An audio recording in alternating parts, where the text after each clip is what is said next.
If you're dealing with human rights issues and you're also a tenant in a big building or a house, but you basically pay rent to a landlord, whether that's a company or an individual, then you've got a whole bunch of areas of law that may be intersecting with each other. And so I'm going to talk about two of those. One is the Human Rights Code, which is, I'm talking Ontario. There are similar provisions throughout the country, but it would be a provincial human rights legislation.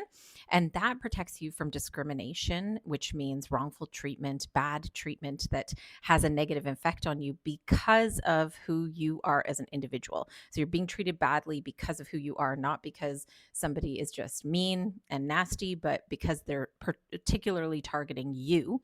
And that can come into play whenever there's like an official relationships. So it could be any kind of service, like on a bus, in a doctor's office, at school. It could be employment, of course, but it also could be accommodation. So when you rent from a landlord, then the landlord has responsibilities to you under the Human Rights Code.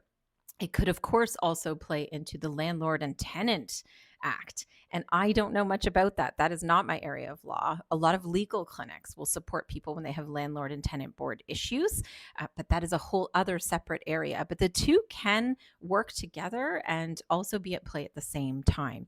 So if you're being discriminated against or harassed within your accommodations and you pay rent, so the reason I keep emphasizing that is that if you own your property, it's not the same, right? You are the owner. You're not responsible to yourself under the Human Rights Code. And similarly, of course, your neighbors aren't somehow going to be covered under the Human Rights Code because it's not an official relationship in the areas that the code covers.